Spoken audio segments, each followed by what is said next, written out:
kasih Tuhan. Selamat pagi. Merdeka, merdeka, merdeka. Hari Minggu kemarin kita baru saja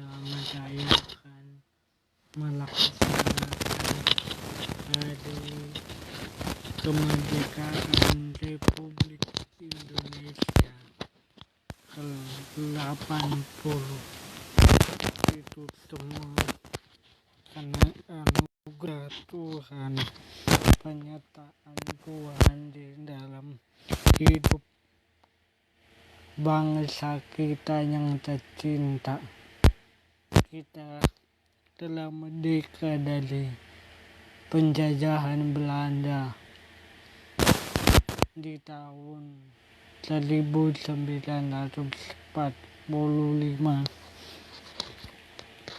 sampai di tahun ke-80 itu semua karena anugerah Tuhan yang telah mengutus hamba-Nya, anaknya Pak Soekarno-Hatta beserta para pejabat-pejabat, para pemimpin-pemimpin negara untuk memerdekakan kita dari penjajahan Belanda, Jepang, dan negara-negara asing. Meskipun kemerdekaan itu belum sempurna, tapi kabar baiknya kita telah merdeka, dan bukan hanya merdeka dari penjajahan Jepang, Belanda, dan lain-lain, kita juga merdeka dalam Kristus, merdeka dari belenggu-belenggu dosa. Oleh sebab itu, saya akan mengambil tema dalam program Extending Grace, yaitu Hidden with Christ. Hidden with Christ, tersembunyi bersama Kristus. Bapak, Ibu, saudara-saudari yang dikasihi Tuhan, saudara dan saya percaya Yesus sebagai Tuhan dan Juru Selamat pribadi. Tidak cukup hanya mempercayai Dia yang akan memindahkan kita dari api neraka ke dalam surga, dari kematian kekal kepada hidup yang kekal. Mempercayai Yesus Kristus sebagai Tuhan dan Juru Selamat tidak hanya cukup percaya masuk surga, ya, dan tidak masuk neraka, itu pasti. Kabar baiknya, Yesus tinggal dan hidup di dalam hidup kita. Hidupnya tersembunyi bersama dengan kita, dengan Allah. Bagaimana kita dapat tersembunyi di dalam Dia? Dan bagaimana supaya Kristus tersembunyi bersama kita? Yang pertama, mengetahui bahwa kita sudah mati. Kolose 3 ayat 3. Ya, sebab kamu telah mati dan hidupmu tersembunyi bersama Kristus di dalam Allah. Definisi kalimat tersembunyi dalam teks Yunani krypto artinya ditutupi, disembunyikan, disimpan, dirahasiakan, dan lain-lain. Ya, sekali lagi definisi kalimat kata mati ialah kelupto, artinya ditutupi, disembunyikan, dirahasiakan, dan lain-lain. Maka kita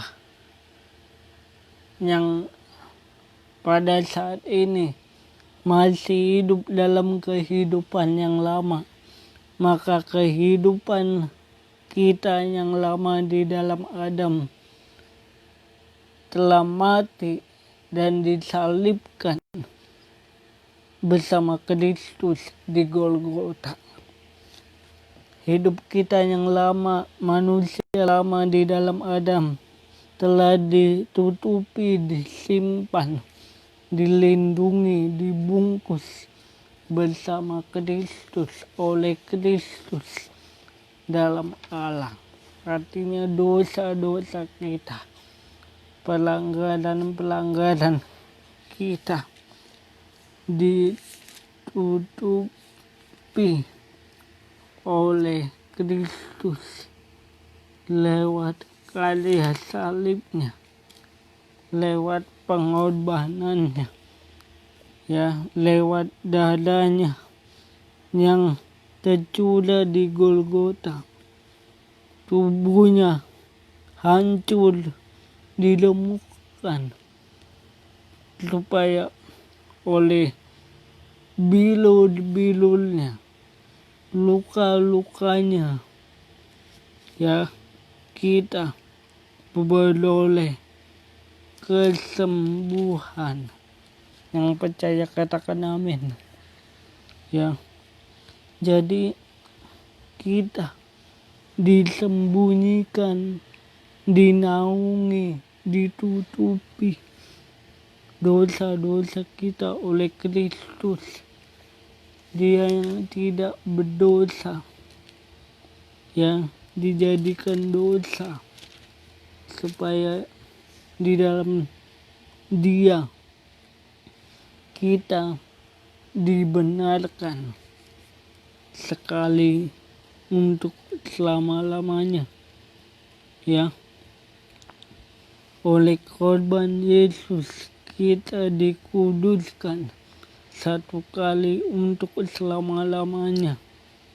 Ya, Ibrani 10 ayat 10. Dan karena kehendaknya inilah kita telah dikuduskan, ya, satu kali untuk selama-lamanya oleh persembahan tubuh Yesus Kristus.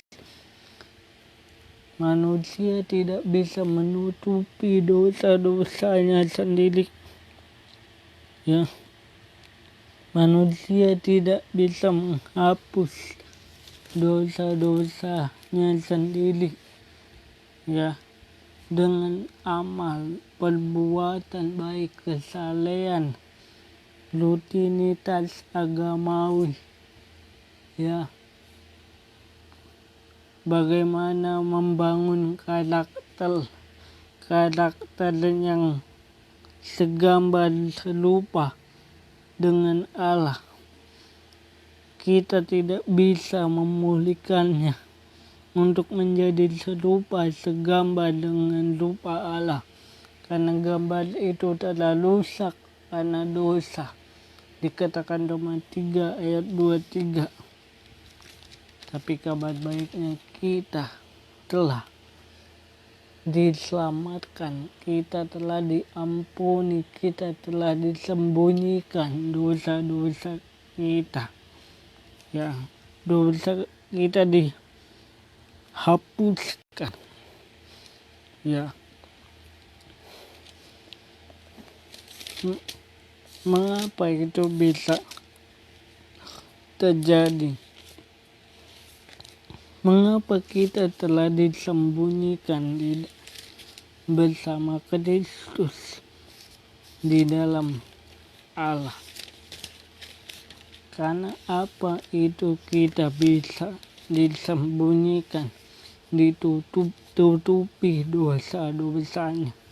yang seharusnya kita dihukum, dimurkai,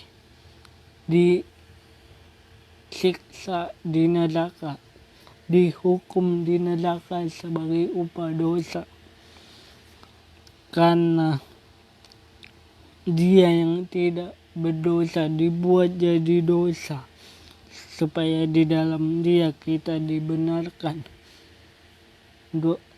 Di 2 Korintus 5 ayat 21, dia yang tidak mengenal dosa telah dibuatnya menjadi dosa, karena kita, supaya di dalam dia kita dibenarkan oleh Allah. Di dalam Kristus saudara dan saya tersembunyi di dalam Kristus bersama Allah. Artinya dia tidak mengingat dan tidak lagi menuntut dosa kita, melainkan kita dibenarkan oleh Allah. Ya.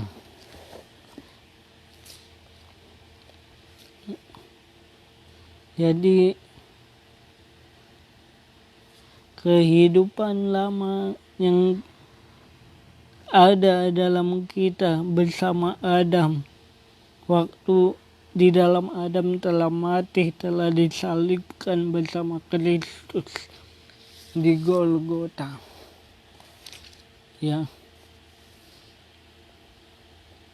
Nah, bagaimana supaya kita tersembunyi di dalam dia? Bagaimana kita dapat tersembunyi bersama Kristus di dalam Kristus? Yang kedua, mengingat bahwa manusia lama kita telah disalibkan. Roma 6 ayat 6. Roma 6 ayat 6. Karena kita tahu bahwa manusia lama kita telah disalibkan, supaya tubuh dosa kita hilang kuasanya, supaya jangan kita menghambakan diri lagi kepada dosa. Sekali lagi, karena kita tahu bahwa manusia lama kita telah turut disalibkan, supaya tubuh dosa kita hilang kuasanya, agar kita jangan menghambakan diri lagi kepada dosa. Kita telah mati, kita telah disalibkan di Bukit Golgota 2000 tahun yang lalu. Manusia lama kita disalibkan, dimatikan bersama-sama Kristus, ya, di Golgota. Dan pada hari ketiga dia bangkit hidup. Kita pun orang yang merdeka dalam doa dan kebenaran. Ya, haleluya, haleluya, haleluya. Yang kedua, mengingat bahwa manusia lama kita disalibkan. Tadi kita sudah baca Roma 6 ayat 6. Yang ketiga, tidak ada lagi hidup di bawah hukum Taurat, tetapi di bawah kasih karunia. Ya. Jadi saudara dan saya ketika percaya Yesus tidak lagi di bawah hukum Taurat, tetapi di bawah kasih karunia. Hukum Taurat berbeda dengan kasih karunia. Hukum Taurat adalah pemberian Allah, di mana lewat hukum itu Allah menyatakan bahwa manusia itu telah berdosa. Hukum Taurat adalah jalan untuk menuntut bagaimana manusia tidak lagi hidup dalam dosa. Hukum Taurat adalah usaha manusia untuk berkenan kepada Allah, untuk selamat dari hukuman Allah atas dosa. Tapi tidak ada satupun yang dapat melakukannya. Tapi di bawah kasih karunia, under the grace, kita beroleh hidup yang kekal. Lalu bagaimana kita orang percaya yang telah hidup di dalam kasih karunia Tuhan berjalan dalam dunia ini? Ya, yang pertama, Roma 12 ayat 2. Ya, Roma 12 ayat 2. Janganlah kamu menjadi serupa dengan dunia ini, tetapi berubahlah oleh pembaruan budimu sehingga kamu dapat membedakan mana kehendak Allah, apa yang baik, yang berkenan kepada Allah dan yang sempurna. Tidak menjadi serupa dengan dunia. Ya, karena kita bukan berasal dari dunia, sama seperti Yesus bukan dari dunia ini. Sekalipun kita lahir di dalam dunia, menginjak kaki di dunia, ya. Kedua, mengenakan kasih, love. Kolose 3 ayat 14.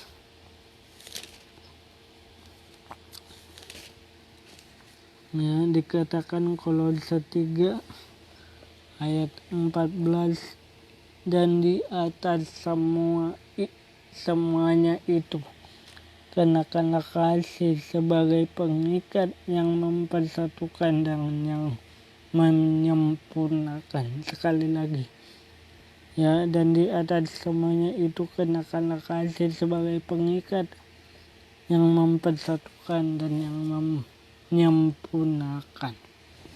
Mengenakan kasih, karena Kristus Yesus adalah kasih itu sendiri yang telah tinggal dalam kita.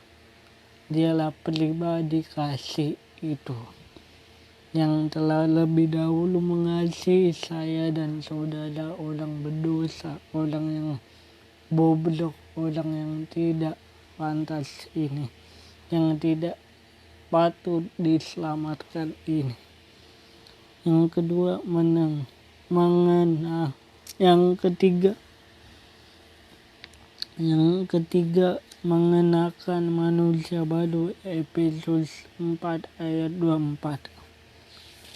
Itu yang ketiga, Efesus 4 ayat 24.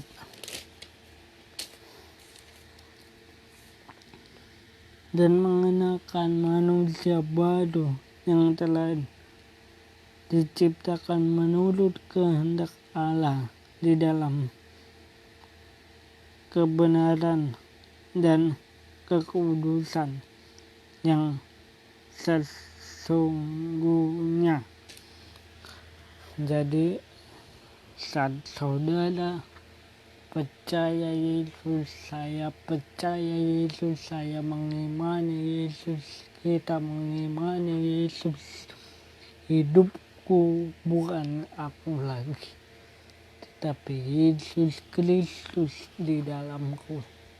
Hidup saudara dan saya bukan kita lagi, tetapi Kristus tinggal dalam kita. menjadikan kita manusia baru, tidak lagi disebut orang berdosa, melainkan orang yang benar. Ya, mengenakan manusia baru bukan hasil modifikasi agamawi atau dengan kekuatan memperbaiki diri dengan praktek ritual agama, tetapi murni karena Kristus dalam kita. Ya, bukan editan. Ya,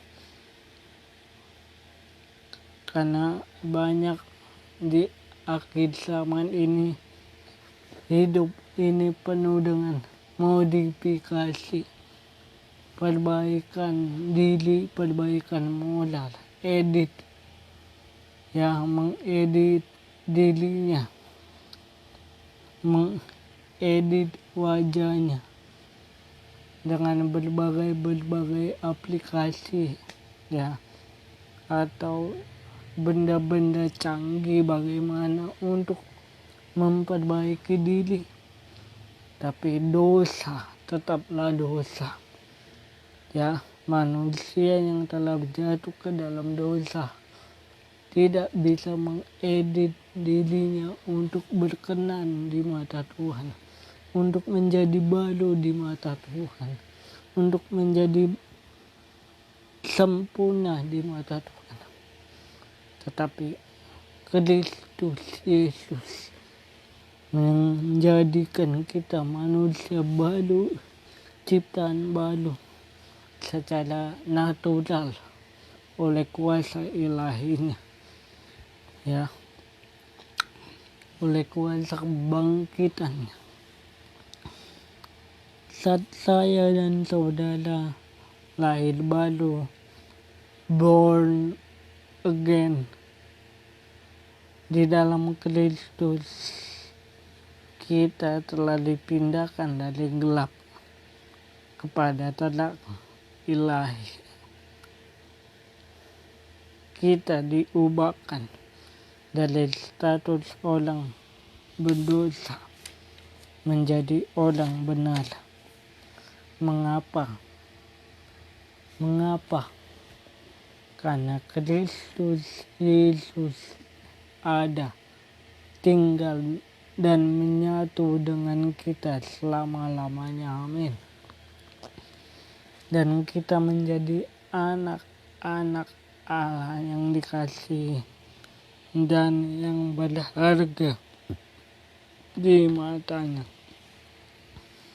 Bagi saudara dan saudari pemirsa pendengar Extending Grace yang terberkati dengan siaran ini, ya, mohon dukung, bantu dengan menekan tombol like, komen, dan subscribe, serta share video ini untuk memperluas ruang posting saya, Adi Jona Alfredo. Salam kasih karunia Tuhan memberkati. Selamat siang.